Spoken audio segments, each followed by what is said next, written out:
Muy buenas tardes, tengan todos y todas de cada uno de ustedes o cada una de ustedes. Iniciamos ahora en nuestro seminario de educación superior una nueva etapa. Dejamos Europa y nos vamos a otros continentes. Y en esta ocasión se ha decidido incluir en el análisis de los sistemas de educación superior, en esta ocasión para el curso, una parte de las instituciones de educación superior muy poco conocidas de manera general, especialmente en México, que tiene que ver con el continente africano. Para ello se ha elegido un sistema que se presumió de antemano que podía ser representativo, y el día de hoy nos vamos a dedicar a revisar, bueno, el doctor Galás, que aquí le toca, él se va a dedicar a presentar el sistema de educación superior de Sudáfrica. Antes de que empecemos, y antes incluso que lo presente, quisiera hacer un par de aclaraciones. Hay un sistema de educación superior que no hemos revisado, que es importante en el contexto del curso. ¿Cuál es? ¿Ustedes lo tienen presente? ¿Cuál no hubo? Alemania, ¿sí? Recuerden que por obvios motivos no vimos eso. Lo hemos pasado para más adelante y estamos, creo que les decía la ocasión anterior, acomodando unos horarios para afectar lo menos posible el calendario, ¿sí? Pero es un sistema que tenemos que ver. Entonces, ahí está.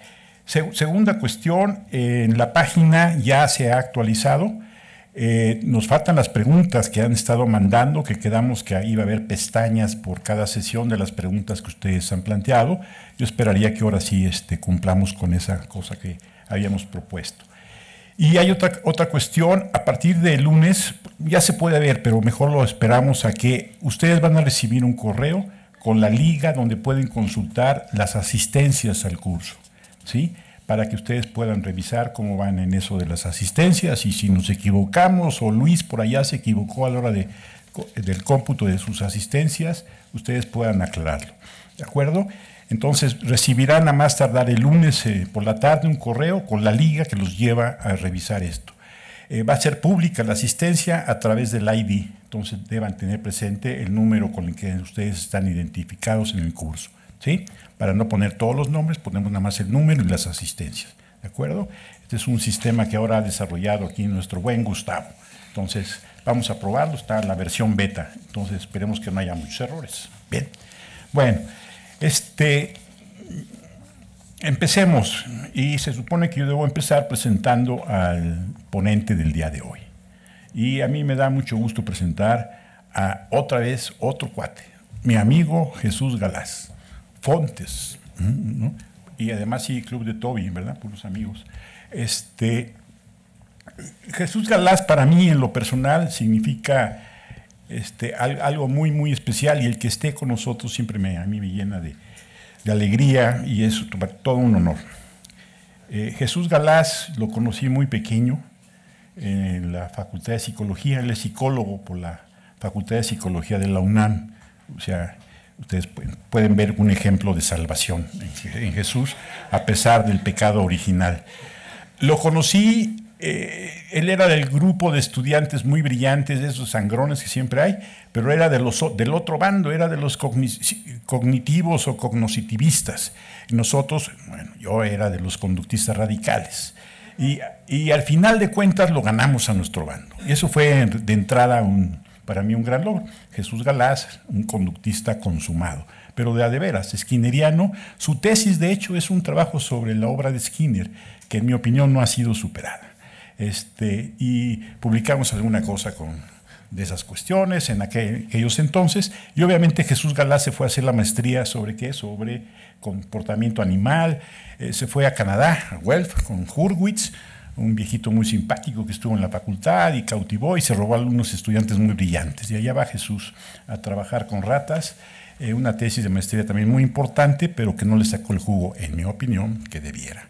que era sobre tasas de respuesta, o algo, trenes de respuesta, una cosa así. Regresa a Mexicali, ya no regresó a la UNAM, no hubo forma, él se divorcia y te vuelves a casar, o algo así, encuentras al amor. Es importante esto porque con Galás formamos parte de la sección sindical de académicos en la Facultad de Psicología.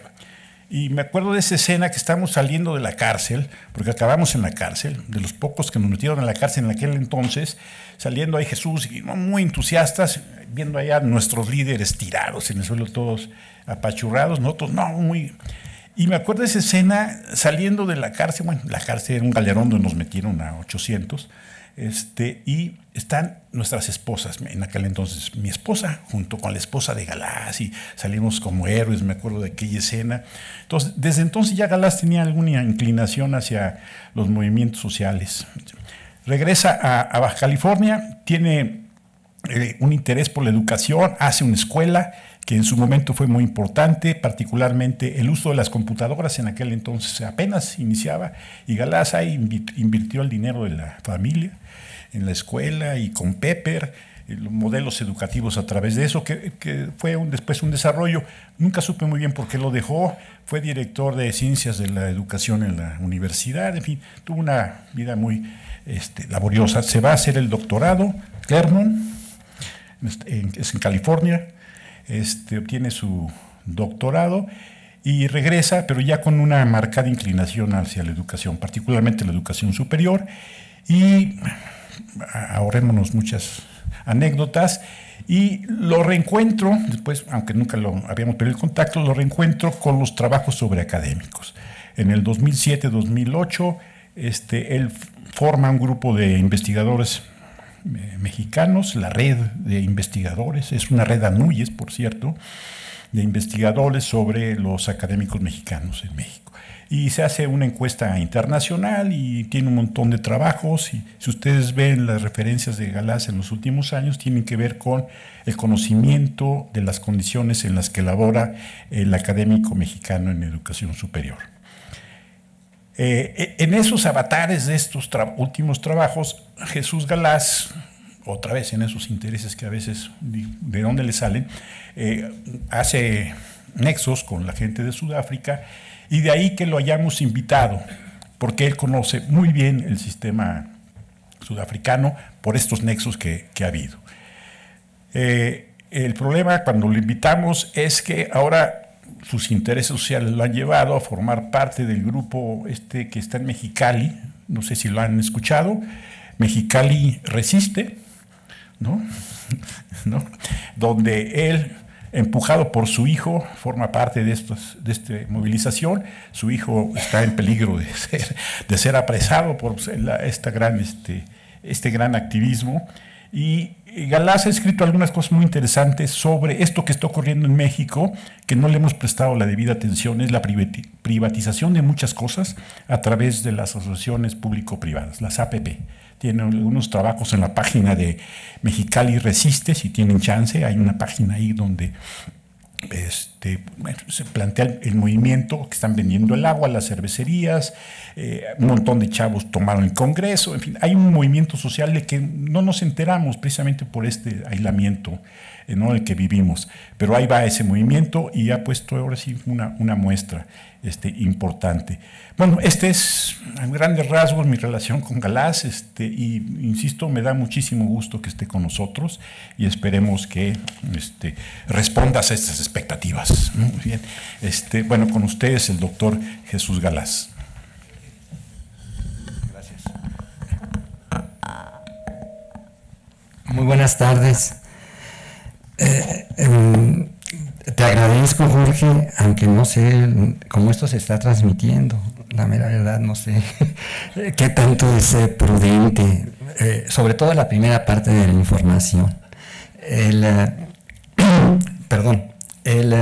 Bueno, ahí ustedes ya conocen a Jorge, lo dividen entre 2, le restan 3 y después lo elevan a la -3, y a lo mejor eso es lo que le creen, ¿no?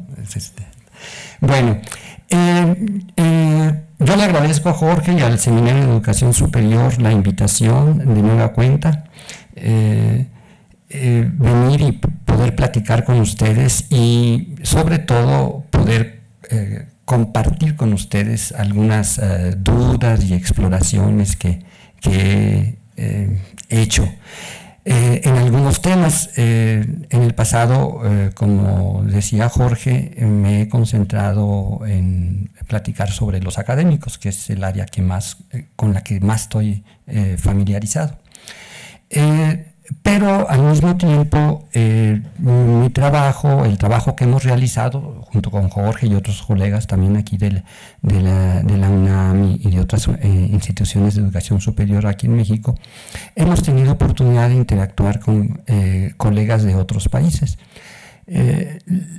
Lamentablemente, en ocasiones uno no aprecia las oportunidades. Con el paso del tiempo hemos podido ver la gran oportunidad que hemos tenido al poder platicar con colegas de diferentes países: Alemania, Sudáfrica, Australia, China, Canadá, Brasil, etcétera.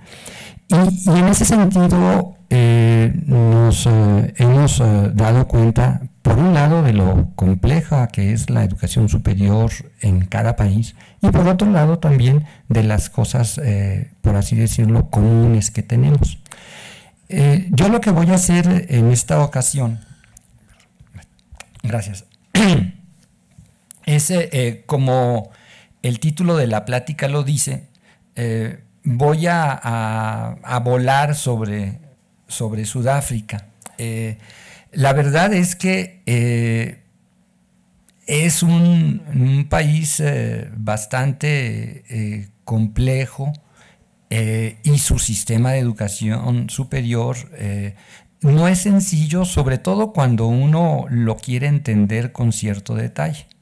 De hecho, de las cosas que me he dado cuenta ahora es que, a pesar de que había leído y había en determinado momento platicado con estos colegas, la verdad es que mi conocimiento de Sudáfrica era más superficial del que ahorita es. ¿Por qué? Bueno, porque cuando uno comienza a leer ya cuestiones más específicas, uno se da cuenta de que hay muchos detalles, entre comillas, que uno desconoce y que desde las alturas parecen que son otras cosas, ¿no? Pero bueno, entonces yo esencialmente voy a platicarles del perfil general primero voy a comentar un poco el perfil general del país. Si ustedes son como yo, probablemente tienen muy poco conocimiento de Sudáfrica. Entonces me pareció pertinente reunir algunas cifras para darnos una idea de cómo está ese país, las condiciones de ese país. Voy a hablar muy brevemente de la historia, girando alrededor de educación superior, porque en sí misma es otro capítulo que realmente amerita muchísimo tiempo. Y después de ello me voy a pasar a platicar sobre estudiantes, académicos, costos, financiamiento y producción científica.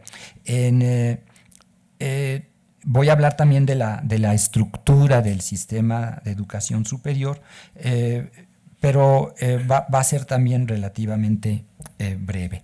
Bueno, perdón.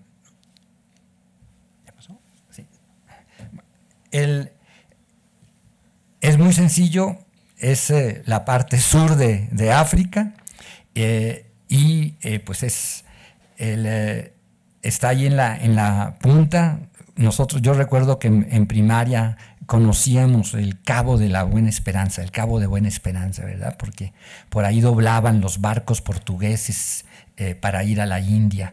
Y de hecho ese es el origen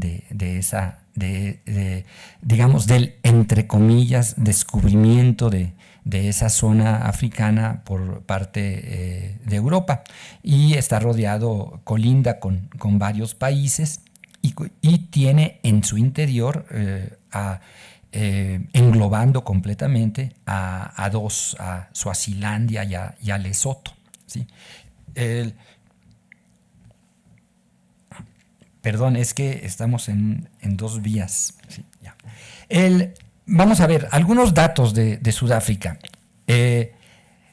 Tiene 1.219.000 kilómetros cuadrados. Para ubicarnos, he puesto los datos que pude obtener de México. México tiene 1.964.000 kilómetros cuadrados, ¿sí? O sea, población, 55 millones, casi 56, nosotros andamos por casi 129. Densidad de población, 46 habitantes por kilómetro cuadrado, nosotros andamos por 66. El 65% de su población está localizada en zonas urbanas, nosotros ya le pegamos al 80 seguramente este año. La tasa del crecimiento 1.6, Sudáfrica, nosotros 1.3. El porcentaje de su población que está entre 0 y 14 años, 29%, México 27%, ¿no? Este dato, el porcentaje de educación, el porcentaje de población en ese grupo de edad es importante porque esa es la población que esperanzadamente va después ir a la universidad, ¿no? O un porcentaje de ellos. Aspectos económicos, el empleo entre 15 años y más, el 40% de la población en Sudáfrica reporta, los reportes dicen que están empleados, en México el 60%. El Producto Interno Bruto, pues 294 billones en Sudáfrica, en México como 3 veces más, arriba de un trillón. El PIB per cápita, 13.225 dólares anuales en 2016, México 18.938 dólares. La pobreza, el porcentaje de la gente que vive con $5 al día. En Sudáfrica el 57.3%, en México el 31%, ¿no? Ese es un factor bastante impresionante. Índice Gini, en concordancia con la cifra anterior, el índice Gini va de 0 a 100, la igualdad, una distribución completamente equitativa del ingreso es 0, una distribución completamente inequitativa del ingreso es 100.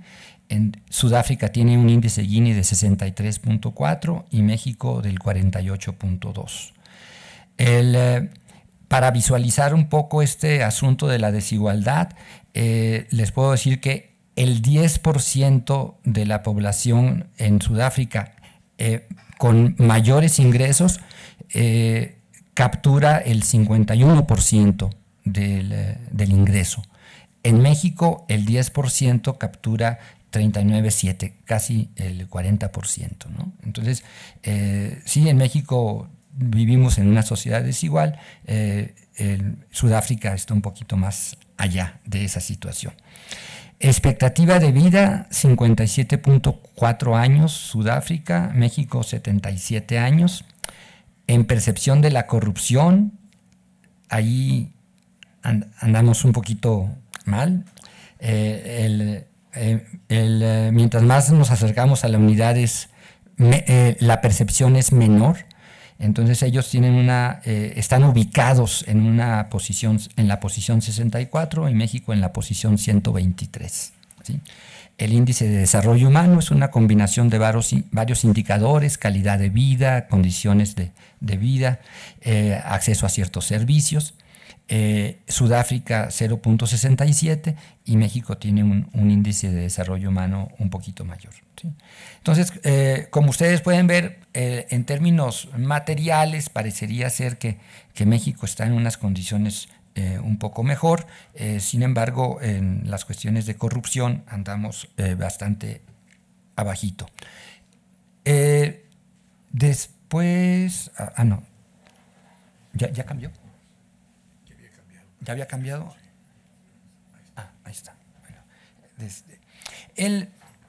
la estructura educativa de Sudáfrica, ellos tienen 3 niveles. Elemental, y dentro del elemental tienen etapa básica, intermedia, es más o menos nuestra primaria, secundaria, secundaria baja, secundaria alta, que es más o menos la secundaria y la preparatoria, ¿no? Y en terciaria ya tienen certificados, diplomados, las licenciaturas, maestrías y doctorados, ¿no? Me parece a mí que es bastante parecida la estructura educativa sudafricana a la mexicana. No, por lo menos en sus grandes divisiones no presentaría mayores problemas, aunque sí tiene un nivel de centralización mucho más alta comparado con el sistema mexicano. Allá tienen exámenes a nivel nacional y en esa medida van ubicando a los estudiantes para la siguiente etapa y sobre todo en función del logro, del desempeño que tienen en la secundaria alta, pueden pasar directamente a una licenciatura o tienen que, por así decirlo, hacer un año más de un puente o irse a un certificado, a un diplomado con una orientación esencialmente profesional. Yo tengo la impresión de que esta canalización que se hacen de los estudiantes en Sudáfrica mucho más estricta que la que hacemos en México, seguramente está relacionada con el hecho de que la cultura de la educación superior sudafricana está fuertemente influida por la educación el sistema de educación superior británico, ¿no? Entonces, el sistema de superior británico hasta hace muy poco tiempo era muy selectivo y restringía mucho, no daba muchas facilidades para que la gente llegara a las universidades propiamente dicha o a los grados de licenciatura que ellos le llaman el bachelor, ¿no? Bueno,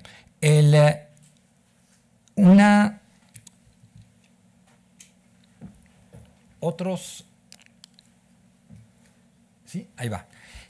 Información educativa. La alfabetización, tenemos índices de alfabetización muy parecidos. En primaria, secundaria andamos también muy parecidos. A mí me gustaría en esto de la alfabetización hacer un comentario. Acá en México tenemos, generalmente cuando pensamos en términos de alfabetización, pensamos en términos del español. Allá tienen 11 idiomas oficiales, ¿no? Entonces, lo cual es una situación así, un reto considerable en términos del sistema educativo y también, de hecho, una situación que les plantea dilemas interesantes a nivel de educación superior que posteriormente comentaremos, ¿no? En educación terciaria, la cobertura privada es del 5% en Sudáfrica, nosotros andamos 6 veces más, el 30%. El porcentaje de mujeres que está en educación terciaria o superior, el 58% mujeres, en México casi el 50%, el 49%.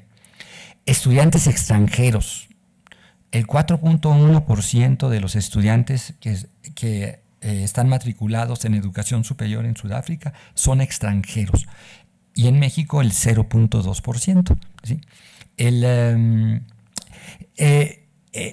Me parece, y antes de que se me olvide, porque después a lo mejor no lo retomo, simplemente aquí lo que hay que comentar es que Sudáfrica es, por así decirlo, el país más industrializado, con mayor desarrollo en África, ¿sí? En ese sentido es un atractivo para muchos otros, para estudiantes africanos, ir a estudiar a Sudáfrica. Les representa una muy buena alternativa, sobre todo porque es mucho más barato que ir a Inglaterra o a Australia o a Estados Unidos. Entonces, ellos tienen un porcentaje pues que a mí me sorprendió, ¿no?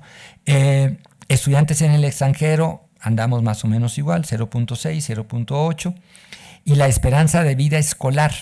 Este indicador es uno muy, muy interesante. Es un equivalente a la esperanza de vida, ¿sí? Cuando, por ejemplo, hace ratito comentábamos que en México la esperanza de vida es 79 años, algo por el estilo, ¿no? Aquí la esperanza de vida escolar en el nivel superior es, asumiendo que un estudiante llega al nivel superior, ¿cuál es el número de años que va a estar? Entonces este indicador es importante porque toma en cuenta el abandono escolar, ¿no? Entonces, mientras más abandono escolar hay, la esperanza de vida, la expectativa de vida escolar es más pequeña, es más corta, ¿no? Entonces, en Sudáfrica, como ustedes pueden ver, o sea, inclusive para la licenciatura, para educación superior, la esperanza de vida es 1.2 años, ¿sí?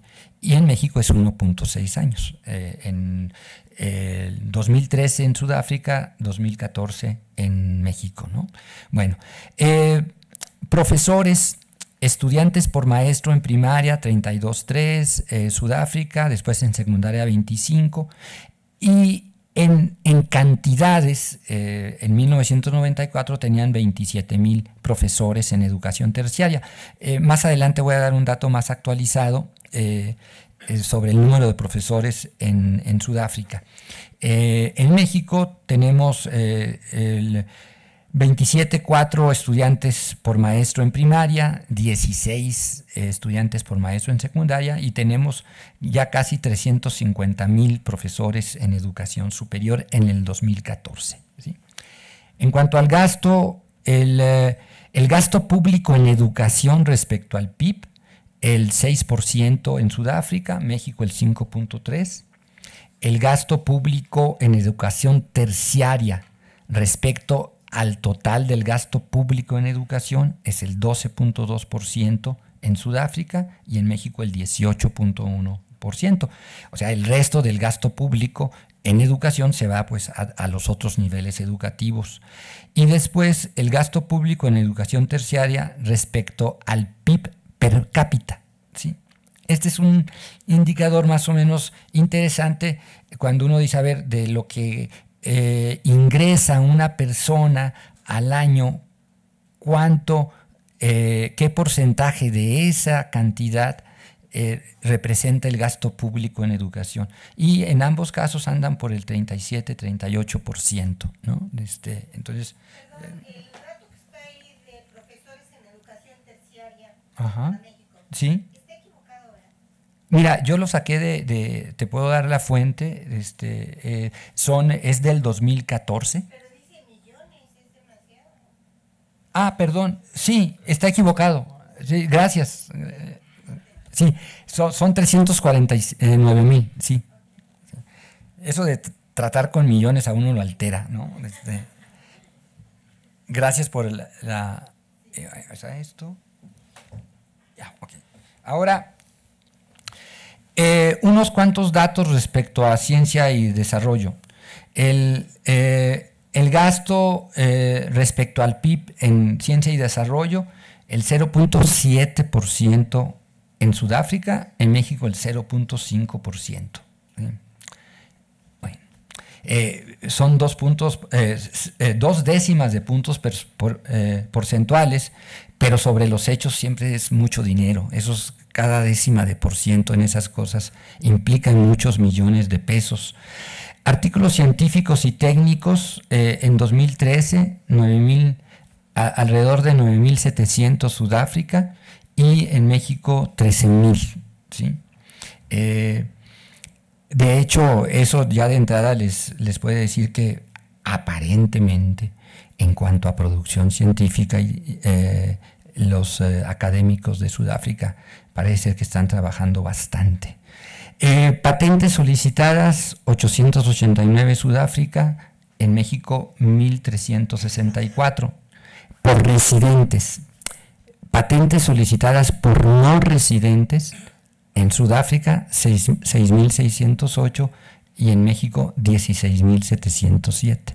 O sea, esta es una imagen más o menos común de la actividad científica cuando uno la ve a través de las patentes en países periféricos, por así llamarlos, ¿no? O sea, hay una cantidad de trabajo académico alrededor de las patentes por nacionales relativamente pequeña, comparada con la que hacen las patentes que solicitan los no residentes, y eso está asociado esencialmente a las compañías transnacionales y a los productos que traen y que tienen que patentear. Investigadores por millón de habitantes, Sudáfrica 405 y México 322. Estos datos a mí siempre me parecen interesantes porque en ocasiones nos hacen ver los desbalances que tenemos como país, de que en algunas cosas hay más y en otras cosas hay menos, ¿no? Técnicos por millón de habitantes, 125 y en México 229. Bueno, eso es una numeralia, por ahí les va a llegar estos datos, esta presentación. Obviamente, si no alcanzo a modificar rápidamente el dato, ya saben que no son millones, ¿no? Ahora, quiero ver esa, pero aquí la veo muy chiquita. Déjenme aumentar la gráfica para platicarles de esto. Ay, creo que le voy a tener que ver acá. Es la evolución de los investigadores. ¿No les importa si me bajo y platico desde allá? Creo que voy a... Que te traigan el micrófono, ¿sí? Porque estoy así como un poco torcido y además voy a empezar a lo mejor a hablar de una cosa cuando ustedes están viendo otra. Gracias. Es común. Sobre todo. Gracias, muy amable. Bueno, entonces lo que ustedes pueden ver aquí en esta gráfica es la evolución del número de investigadores en investigación y desarrollo por millón de habitantes, ¿sí? Perdón, ¿qué le aprieto para que salga a la luz?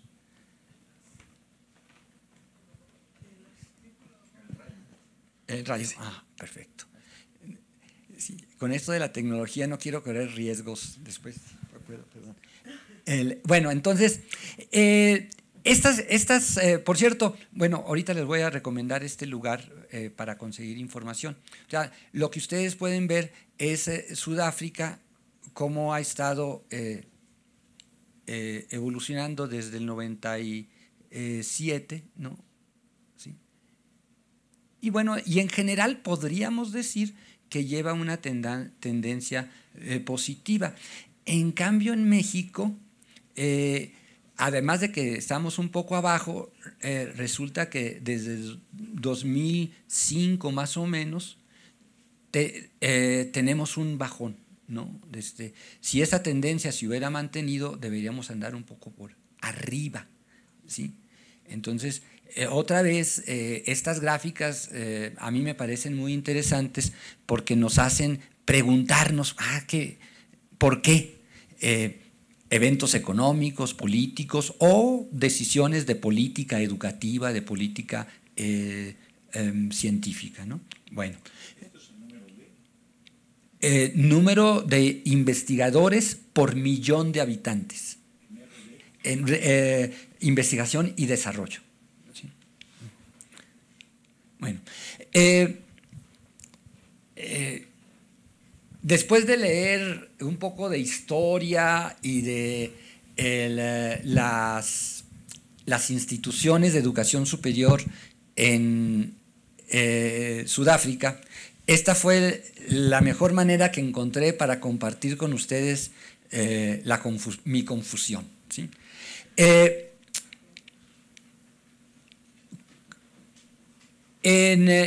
La primera universidad propiamente dicha en Sudáfrica se crea en 1873. Es una universidad que otorgaba grados bajo el esquema británico.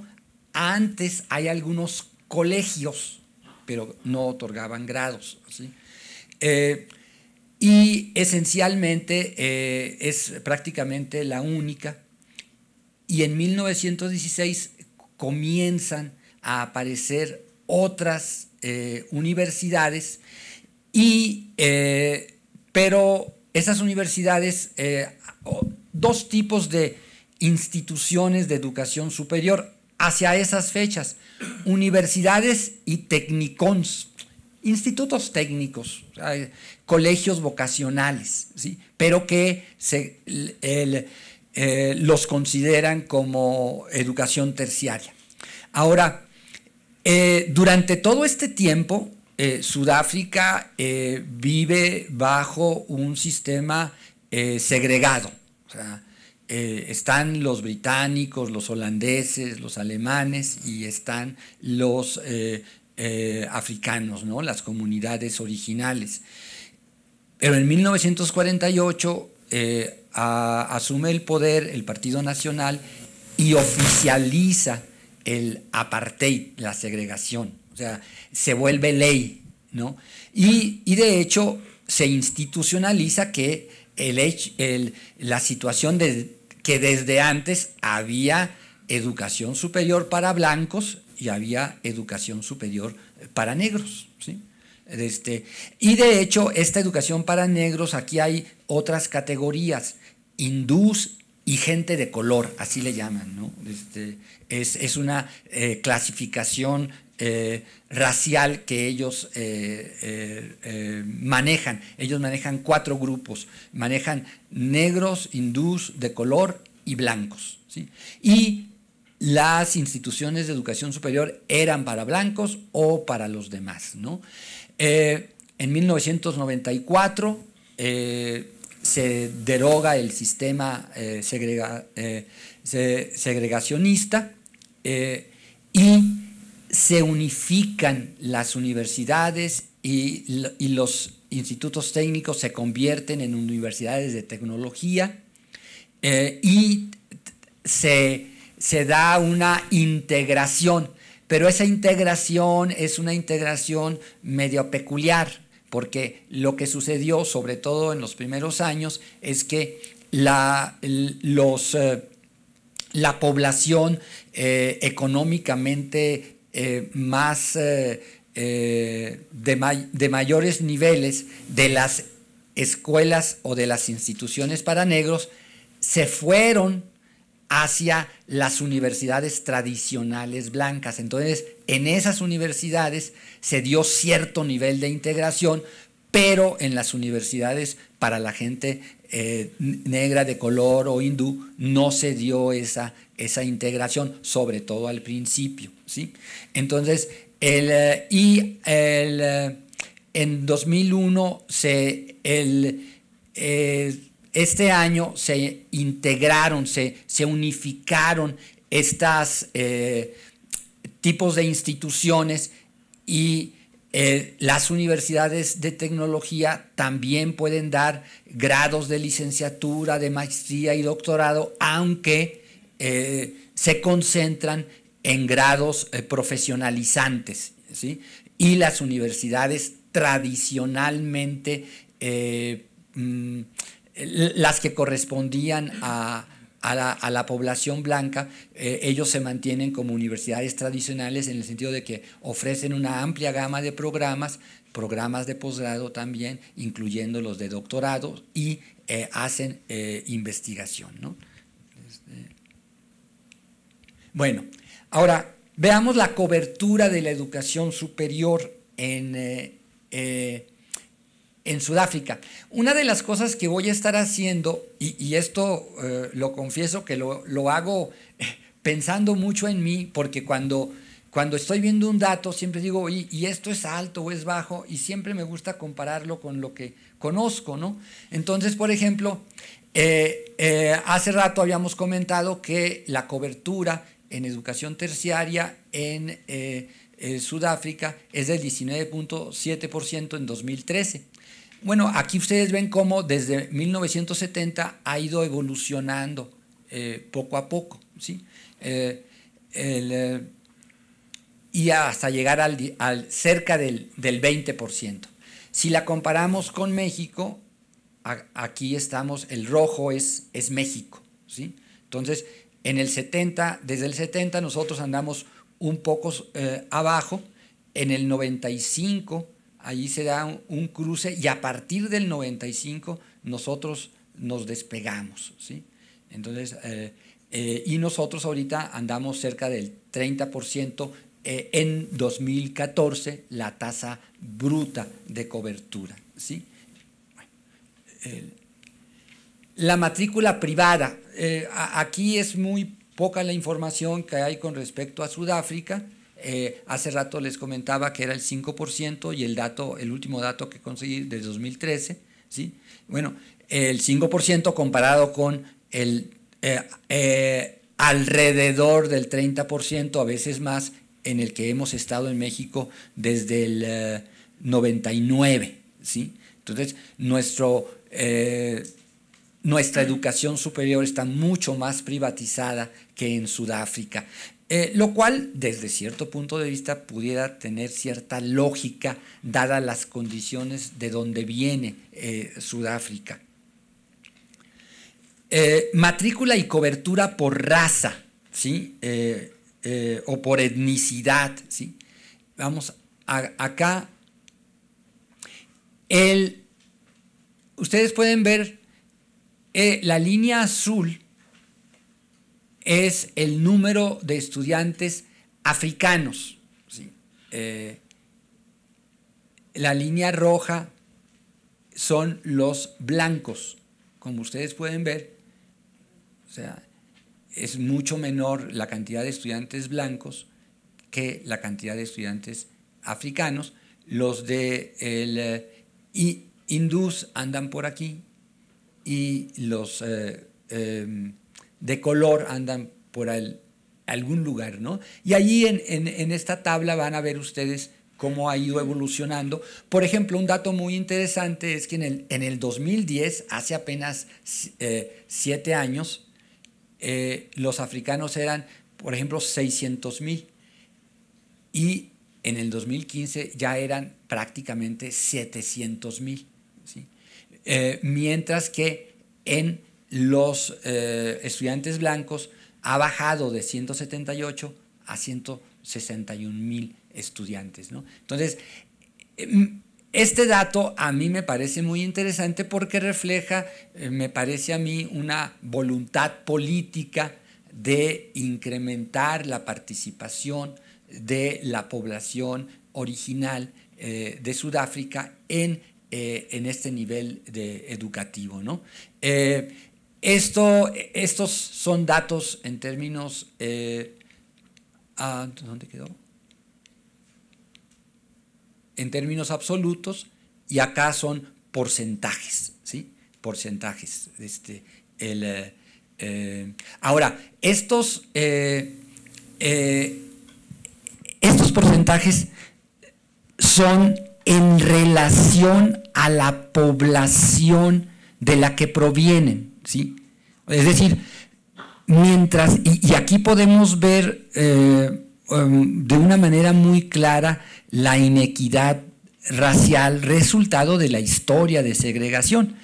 Mientras que, por ejemplo, en 2015 el 16% de los africanos en edad de estar en educación superior están, el 53% de los estudiantes blancos participan en la educación superior, ¿no? Entonces pueden ver ustedes las diferencias, la diferencia muy grande con respecto a la participación en educación superior en relación al grupo de donde ellos vienen, ¿no? O sea, los blancos, a pesar de ser un número mucho menor en la población, tienen una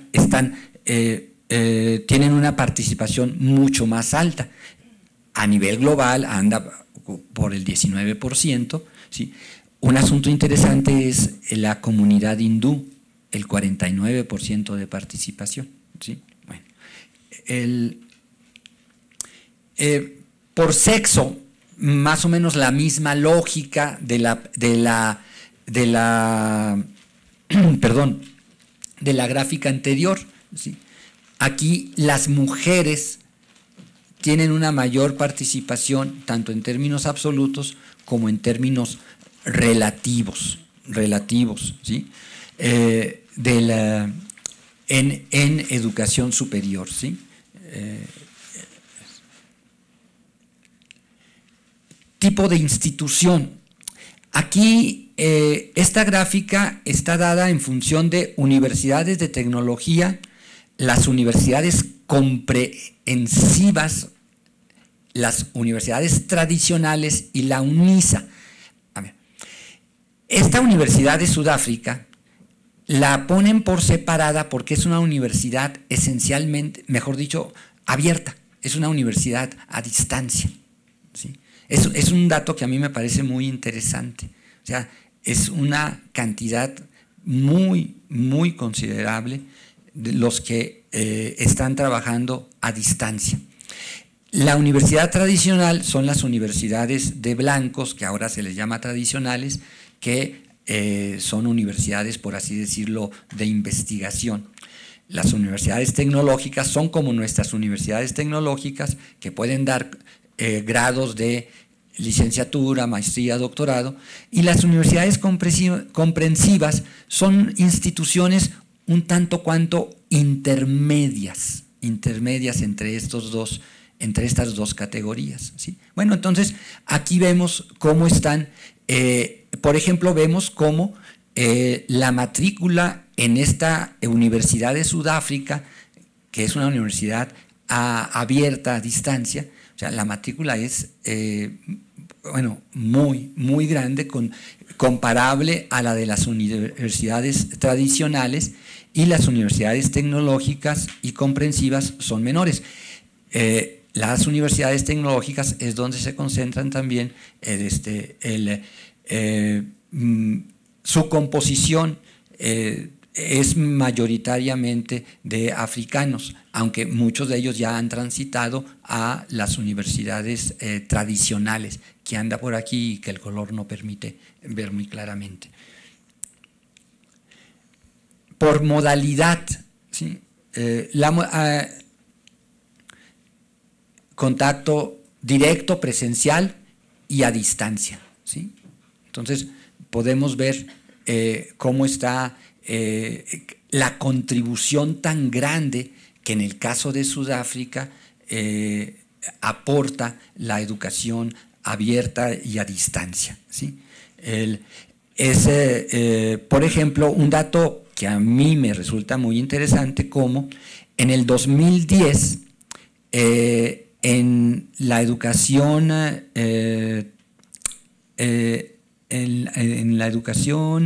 la azul es acá está. En la educación a distancia tenemos 242,000 africanos, ¿sí? Y en el 2015 tenemos 277,000 africanos. O sea, llamo la atención sobre este hecho porque este crecimiento de la matrícula africana no se da de manera indiscriminada en cualquier tipo de institución. Llama la atención que se dé en instituciones a distancia, lo cual supone que se enfrentan a situaciones más difíciles para poder ingresar a las instituciones presenciales. Mientras que, por ejemplo, en el contacto, en el caso de la población blanca, hay una ligera disminución de 59,000 a 54,000 entre estos mismos años, ¿no? Lo cual otra vez habla de cómo se van distribuyendo los estudiantes en función no solamente de las modalidades disponibles, sino también en función de sus características personales, las cuales están asociadas también a características socioeconómicas. La matrícula por nivel de estudios, la línea verde es no graduados y posgrado y estudiantes ocasionales, así les llaman a un grupo que serían como estudiantes de educación continua, ¿sí? Diplomados que no llevan a grado. Entonces podemos ver cómo pues está muy concentrado en el nivel licenciatura, ¿sí? Este es el nivel licenciatura y el nivel de posgrado anda por acá abajo, ¿sí? Cosas muy parecidas a las que suceden por estos rumbos, ¿no? Esta es otra gráfica que a mí me parece también muy, muy interesante relacionarla con la dimensión étnica de raza, ¿sí? Lo que tenemos aquí es la matrícula en estudios de pregrado. En los estudios de pregrado tenemos dos niveles, el diplomado y el certificado, que son niveles de pregrado, pero que están mucho más orientados vocacionalmente, y los grados, la licenciatura propiamente dicha. Entonces, por ejemplo, en el caso de los africanos, ¿sí? Nosotros vemos que en el 2010, cómo estaban distribuidos más o menos parejo en el mismo, entre los diplomados, certificados y los grados. Y cómo en el 2015 aumenta considerablemente la cantidad de estudiantes africanos que está en programas de grado ya, de pregrado, de licenciatura.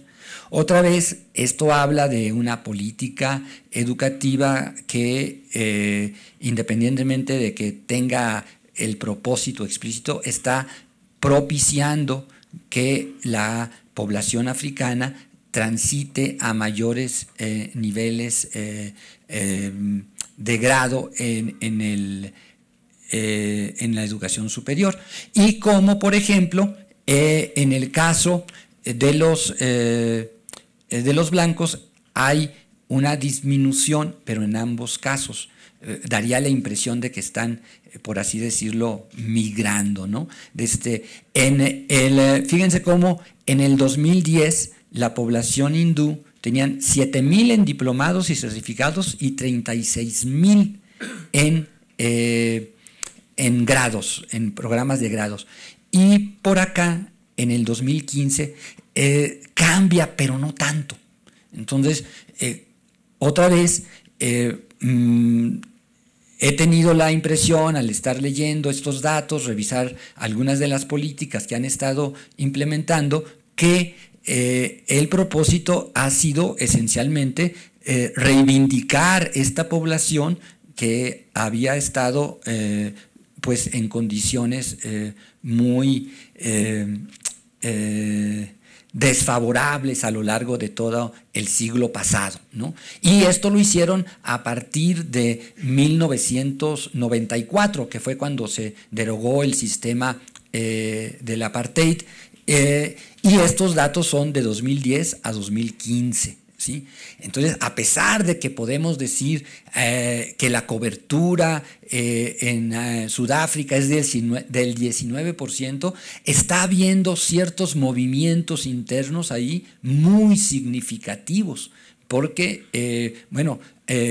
hablar de que en determinado momento, en 5 años, hay casi unos 90,000 estudiantes más, es una cantidad considerable, ¿sí? Esa es la esperanza de vida de la que hablaba hace rato, ¿sí? Podemos, en la gráfica de la izquierda, podemos ver la evolución desde 1970 de este indicador, y acá podemos ver la evolución de ese mismo indicador comparada con México, ¿sí? Por cierto, a veces estas diferencias pueden parecer mayores o menores, pero hay que siempre estar atento a la escala, ¿sí? Para no dejarnos impresionar por esas diferencias visuales. Nos pasamos, mejor dicho, a académicos en educación superior, ¿sí? Este dato es de 1994. Dentro de un momento les voy a presentar un dato creo que del 2015, hay muchos más, y esta es la comparación en ese... ¿Algo hice? Perdón.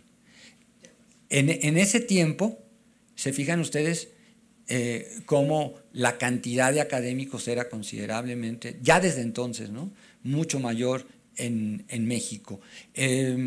Obviamente la matrícula en México es considerablemente mayor, es 900, 200, cerca de 3 veces más la matrícula, ¿no? Académicos por tipo de contrato. Este es uno muy importante porque nos habla de las posibilidades que tienen los académicos, por ejemplo, para dedicarse plenamente a su trabajo académico, ¿no? Entonces, los profesores digamos, parciales, temporales, de asignatura, les llamamos nosotros también acá, son la línea verde. Los permanentes son estos, ¿no?, los tiempo completo, permanentes. Y estos, aquí lo que vemos es como prácticamente desde el 2010, como una tercera parte, 36%, son permanentes, y el resto son temporales. No ha cambiado mucho en eso, ¿no? Y un comentario aquí: este es un indicador muy importante porque nos habla a nosotros de las condiciones de trabajo que puede haber en las instituciones de educación superior. Académicos por raza y por condición de contrato, ¿sí? En el 2010, nosotros tenemos, por ejemplo, estas cantidades, nada más para que vean ustedes cómo está constituido el cuerpo académico.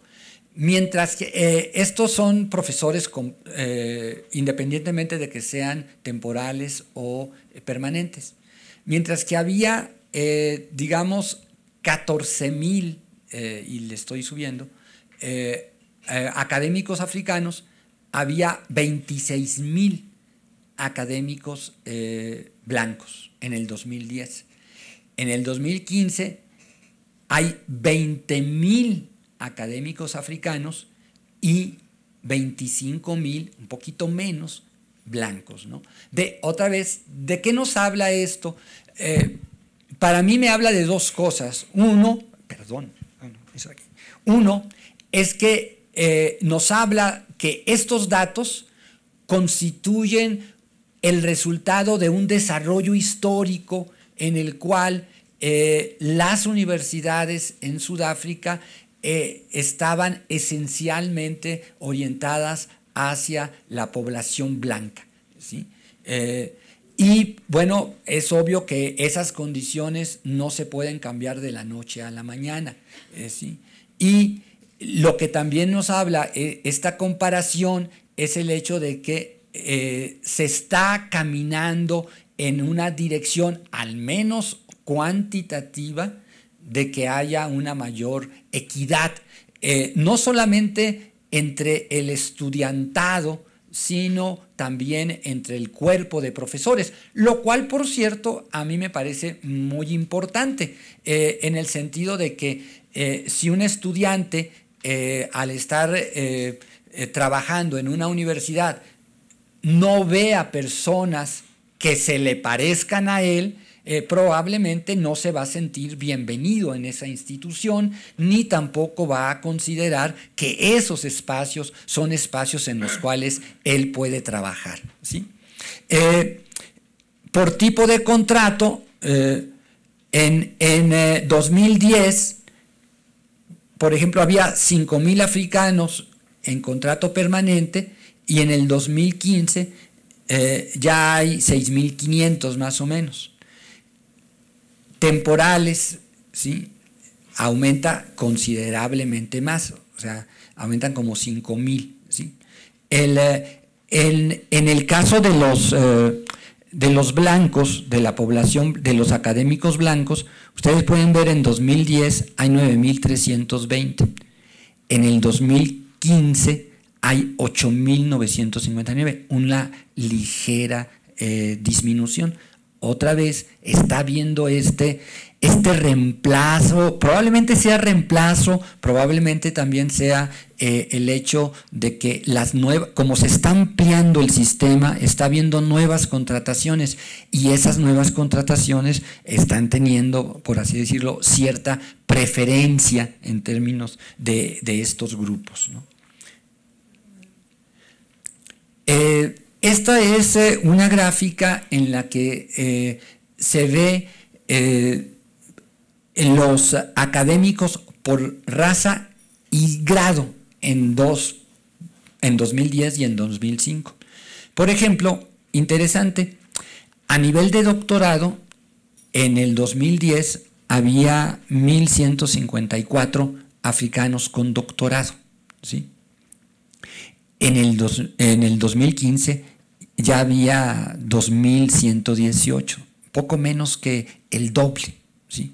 Otra vez estamos viendo que hay aquí un esfuerzo individual, social, institucional por elevar el nivel de habilitación de los profesores africanos, ¿sí? También con los de color, ¿sí? Pero, por ejemplo, ustedes pueden ver que el progreso o el aumento en el caso de los blancos es proporcionalmente mucho menor, ¿sí? Entonces, estos indicadores otra vez nos hablan de esta misma tendencia de un sistema de educación superior que está tratando de ser más equitativo en sus estudiantes, en su profesorado, y no solamente en términos de contrato, sino también en términos de habilitación, lo cual es un asunto pues muy importante para el desarrollo futuro de ese sistema de educación superior, ¿no? Simplemente un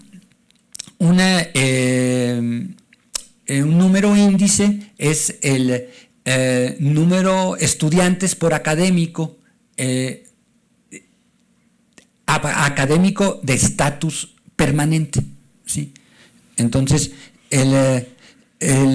aquí tenemos dos, de estatus permanente y global, ¿sí? Entonces, por ejemplo, como el número de académicos, el número de estudiantes por académico global prácticamente se ha mantenido igual, 18, ¿sí? 19, 18. Cuando nada más consideramos al personal permanente, ese índice, dado que el número de académicos con contrato permanente es mucho menor, el número de estudiantes sube considerablemente, pero se mantiene más o menos igual. Ustedes dirán, ¿por qué si ahora hay más académicos? Si ahora, es que al mismo tiempo ha estado aumentando lo del número de estudiantes, ¿no? Entonces, eso creo que explica esta situación. Pasamos a unos cuantos datos de cuestión de financiamiento, ¿sí? Este es el costo promedio total, la línea azul. Esta es la R, es la moneda. Es el costo promedio total de estudiar en Sudáfrica, ¿sí? Entonces, pues ustedes pueden ver que está aumentando de una manera considerable. En 2010 estaban abajito de 48,000 y andan ahora en 70x. Ha habido devaluación en Sudáfrica, están teniendo problemas económicos, vamos a hablar de ello más al ratito. La parte que me interesa mucho comentar es lo que representa de ese costo el ingreso por colegiatura. Fíjense, o sea, el ingreso, ese 41% se debe de ver, o sea, es el porcentaje, aunque la cantidad de dinero se ve sobre la escala, esta escala. Esta cantidad de dinero en ese entonces, en el 2010, representaba el 41%. O sea, las colegiaturas, o sea, eso es un mundo de dinero, ¿sí? A pesar de que en determinado hay sistemas de apoyo financiero, pero es muchísimo, ¿no? Entonces, vemos nosotros esta característica del sistema de educación superior sudafricano, es que los estudiantes contribuyen directa o indirectamente, inmediata o mediatamente, con un porcentaje muy alto del costo de su educación.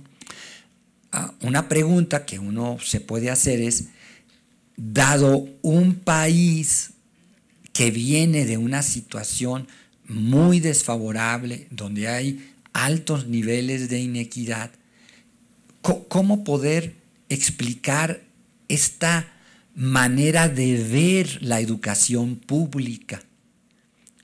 En lo particular, yo creo que eso se debe a la tradición británica, ¿no? O sea, a esta tradición en la cual pues, la educación tiene que ser pagada por la gente que la recibe, ¿no? No se le ve como un derecho connatural a ser ciudadano de una sociedad. De hecho, en estos últimos años hay movimientos en Sudáfrica que son muy activos en cuanto a estar solicitando no solamente una reducción considerable de las colegiaturas, sino que se haga, entre comillas, gratuita, que no haya cobros de colegiaturas, ¿sí?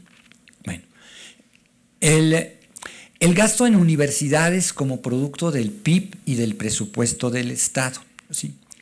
La línea azul, esta línea azulita, es el porcentaje que el Estado gasta en las universidades en relación al presupuesto del gobierno, ¿sí? Anda alrededor de 2.5%, ¿sí? O sea, el 2.5% del presupuesto del Estado se lo gastan en las universidades, es decir, en educación superior. Con respecto al PIB, recordarán hace rato que decíamos que andaba como por el 6%. Este es el porcentaje con respecto al Producto Interno Bruto, ¿sí? Aquí pues uno luego tiene las ideas de que, bueno, de qué depende que este porcentaje subiera, o subiera o subiera el porcentaje del gasto del Estado, o subieran ambos. Obviamente, en un país con grandes retrasos en infraestructura, en educación, en salud, a lo mejor este porcentaje es difícil que aumente, ¿verdad? Gasto en educación superior por fuente, ¿sí? A ver, creo que me salté. La línea azul nos dice que en 2010-2011 el 41% de todo lo que se gastó en educación superior provino del Estado, el 30% de las colegiaturas y el otro 30% gastos propios, venta de cursos, venta de contratos, etcétera, ¿no? Una cosa interesante es este nivel de ingresos propios, que ellos les llaman la tercera corriente, ¿sí? Estas gráficas están sacadas de unos reportes de un reporte anual, del reporte anual más reciente de la educación superior en Sudáfrica. Si no lo he hecho, les voy a dejar con Jorge todas estas referencias para que ustedes las puedan consultar, ¿sí? Y bueno, aquí lo que vemos, que a mí me parece de lo más interesante, es cómo el Estado tiene una tendencia, el presupuesto que proviene del Estado tiene una tendencia decreciente, el presupuesto o los ingresos que provienen del estudiantado, de las colegiaturas, tiene una tendencia creciente. Y esta una tendencia ligeramente decreciente, ¿sí? O sea, pero para mí estas dos líneas son como alarmantes. Alarmantes para una persona que, como yo, cree en la educación pública y que me parece que la educación pública sería mucho menos,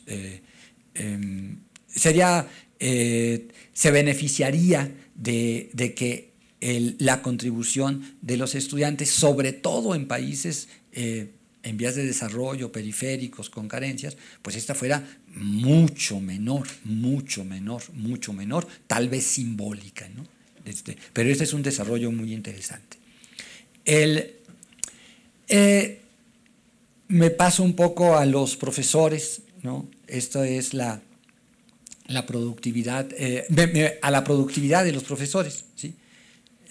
Artículos publicados en revistas técnicas desde 2010 a 2015, ¿sí? Libros, conferencias, congresos, ¿no? Lo que resulta interesante es esta línea, ¿sí? A ver, ¿cómo lo planteo? Resulta,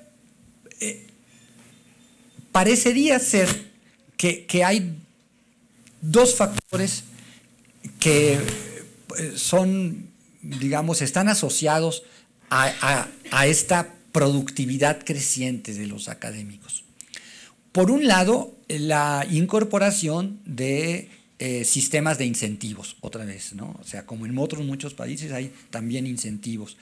Por ejemplo, cuando estábamos editando un libro en el que un colega sudafricano tenía un capítulo, mucho antes de que se publicara el libro, me mandó una carta, me dice, necesito una constancia, seguramente como muchos de nosotros también comprendemos, ¿no? Una constancia, por favor, porque me están evaluando y aunque no se haya publicado, me tienes que decir que ya se va a publicar, ¿no? Sí se publicó y todo, y ya se mandó la carta y para acá, todo, ¿no? Pero ese es un factor, porque generalmente, pues, si se ponen recursos financieros en ciertas actividades, es natural esperar que la gente trabaje en función de ello.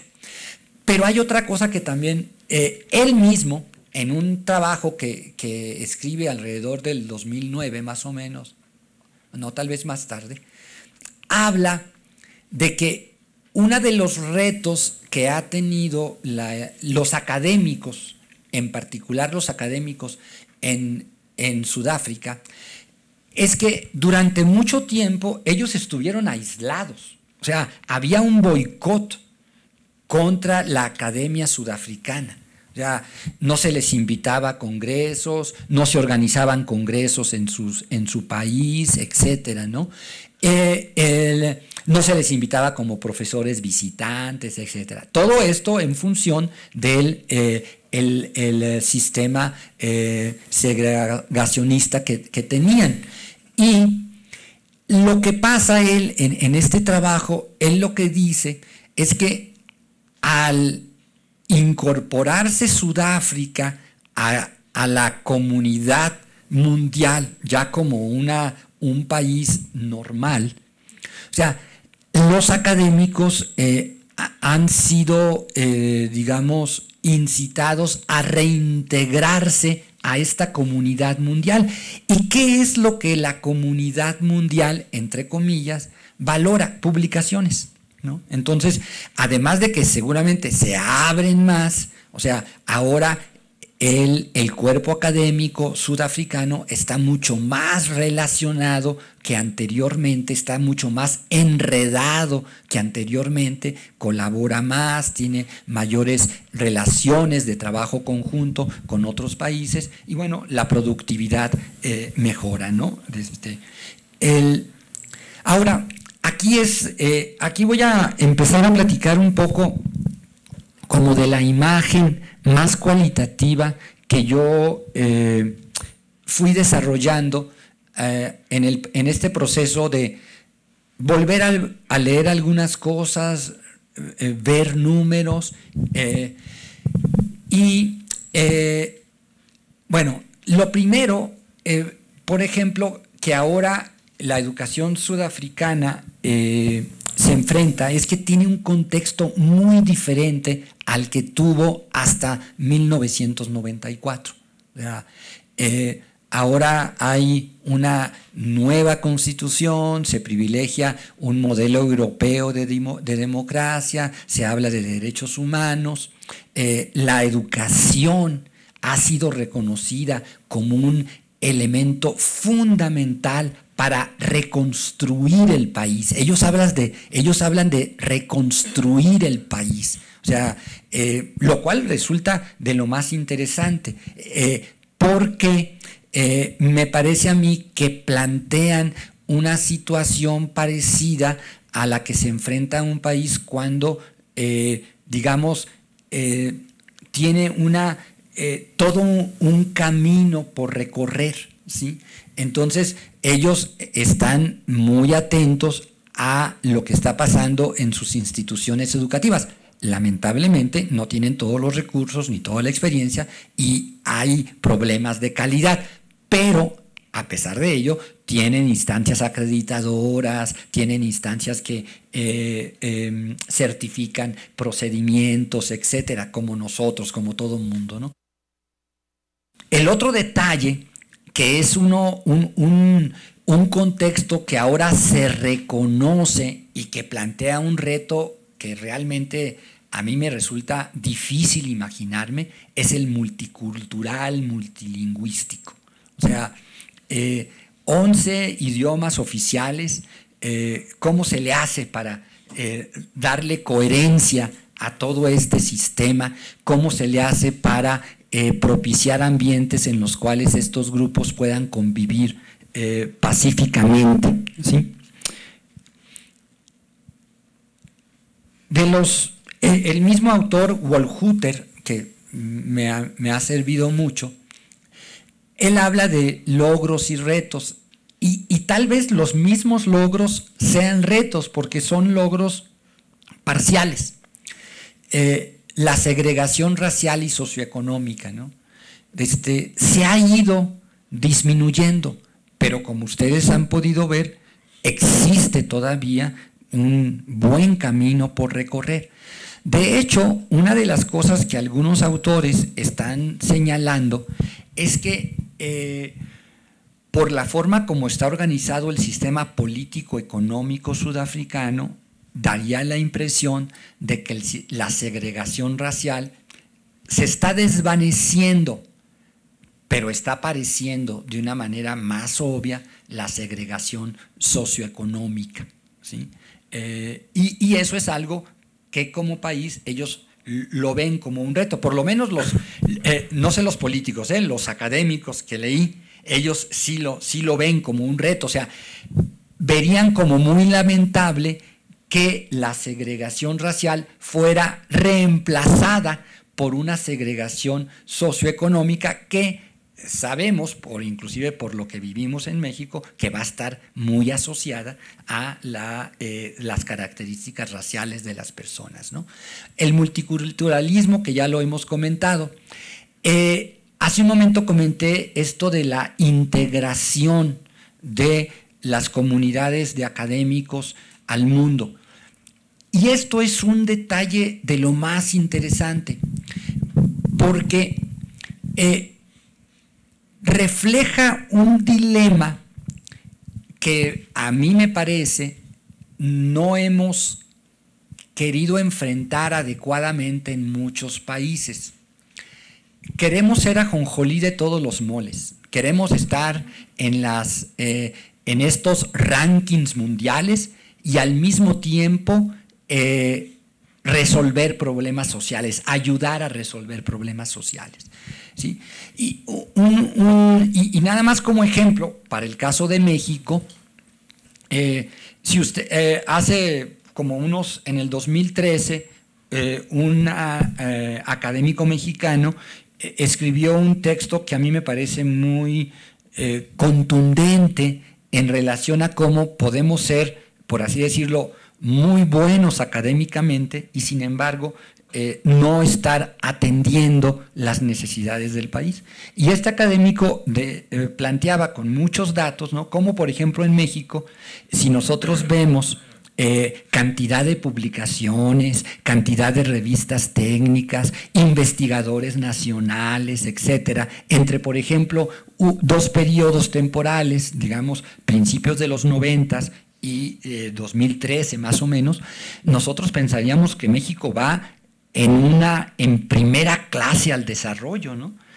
Pero al mismo tiempo, durante estos tiempos, en este lapso de tiempo, nuestros problemas sociales se han agudizado: violencia, desigualdad, calidad educativa, etcétera. Entonces, ¿en qué sentido la mejor calidad de los académicos, de las instituciones universitarias, está contribuyendo al desarrollo nacional, a hacer de nuestros países en los que es más digno vivir?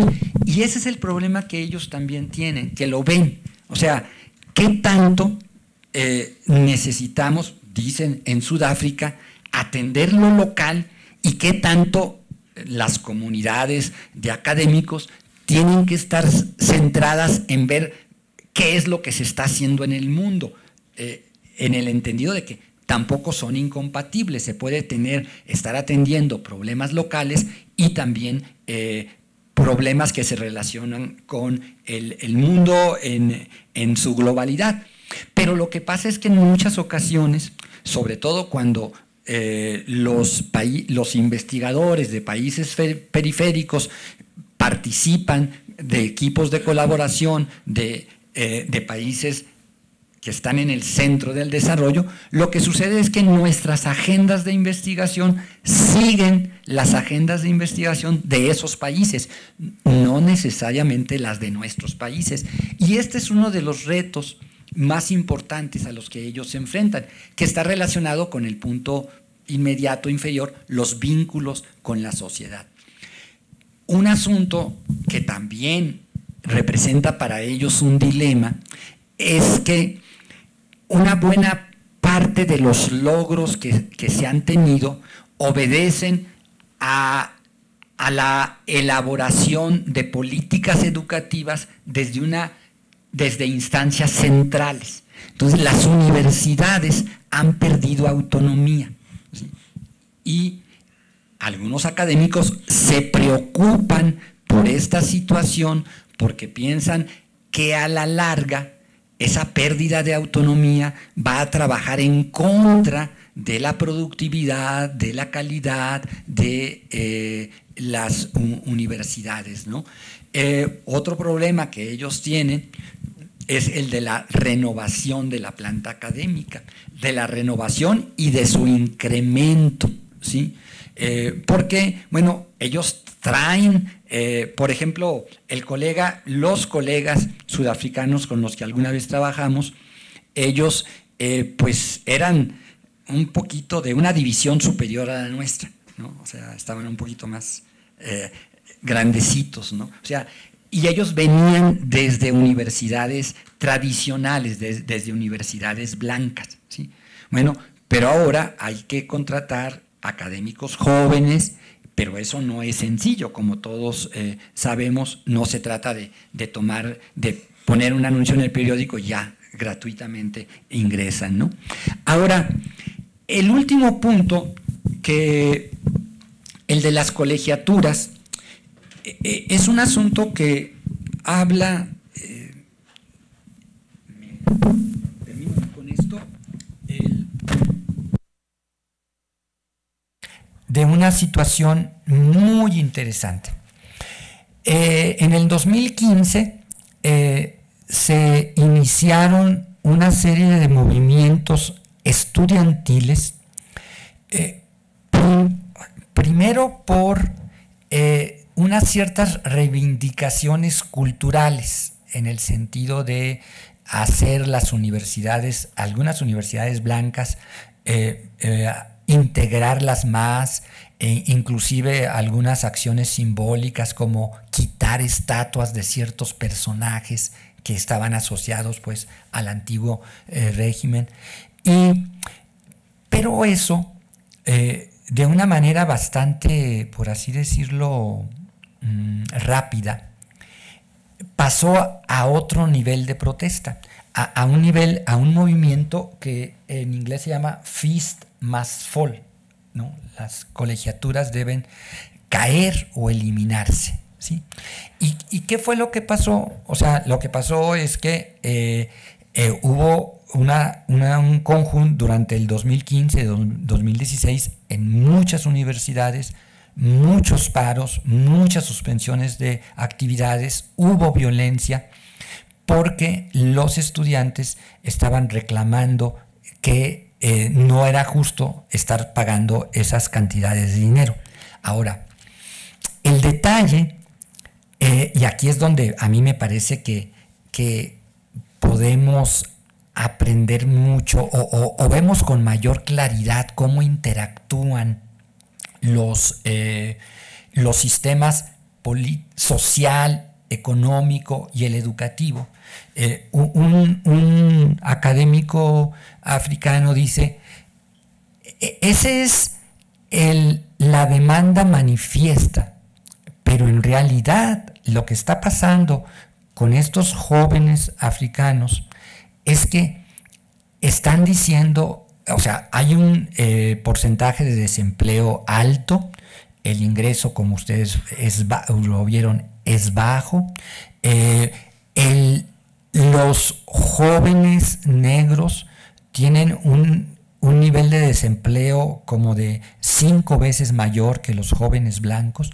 Entonces, lo que está sucediendo a ojos de este académico, y lo retomo, es que en realidad no es exclusivamente una protesta por la colegiatura, es una protesta porque el nuevo sistema instaurado en Sudáfrica a partir de 1994 no es percibido por estos jóvenes o no fue percibido en esos momentos como un sistema que les brindara las oportunidades que ahora, o que cumpliera las expectativas que ahora ellos tienen, ¿sí?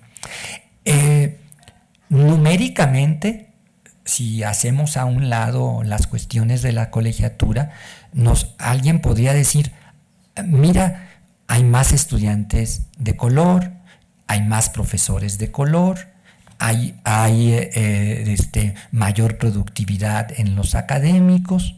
Parece ser que el sistema va en caballo de hacienda.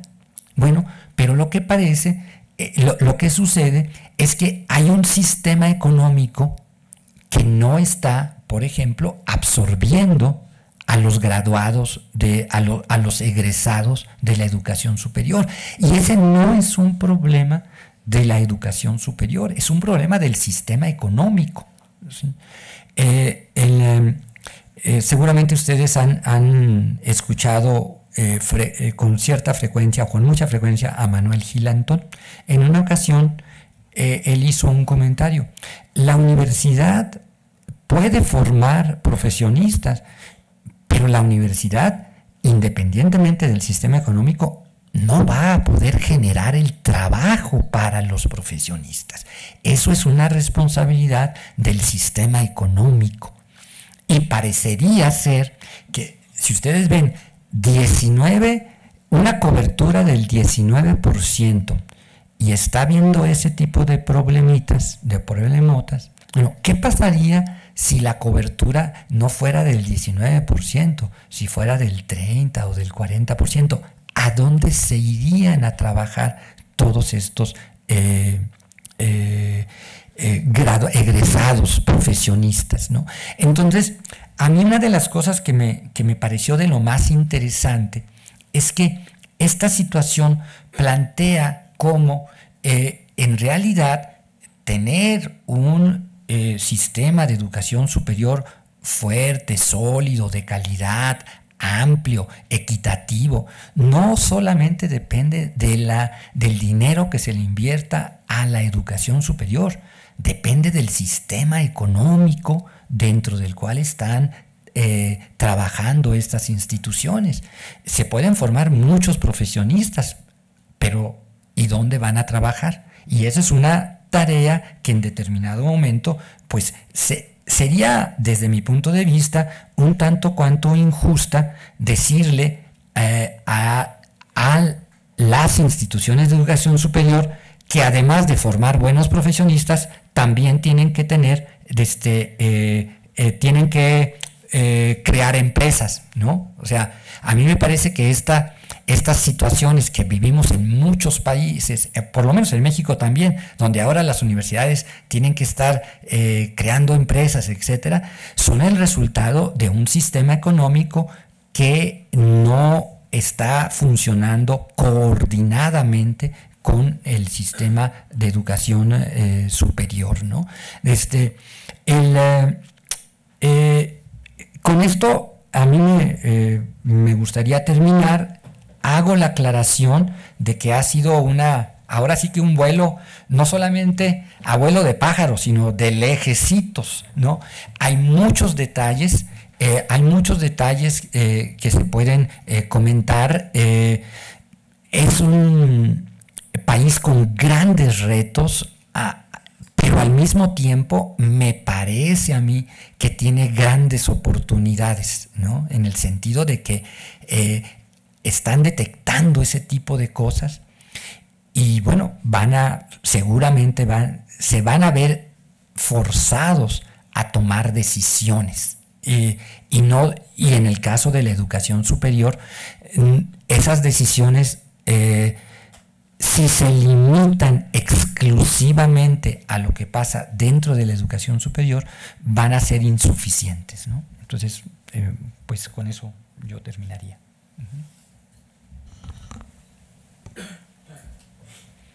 Muchas gracias, doctor Galaz. Largo pero sustancioso, ¿no? Complejo. Nada más una cuestión, doctor Galaz. Usted habló que nos iba a decir algo de una fuente de información cuando estaba describiendo algunas de sus gráficas. Lamentablemente no puedo regresar, mostrarles lo que puedo ver en la pantalla. Pero bueno, ahorita nos organizamos. Si nos organizamos, sí, les puedo mostrar, pero independientemente de eso, o sea, les voy a dar las fuentes de información donde obtuve, sobre todo lo de las gráficas, ¿no? Que están los datos ahí que es es el Consejo de Educación Superior de Sudáfrica, que cada 2 años, creo, publica los datos, esos datos. Sí. Bien, pues muchas gracias. Un receso 10 minutos, ¿les parece bien? Y nos vemos dentro de 10 minutos.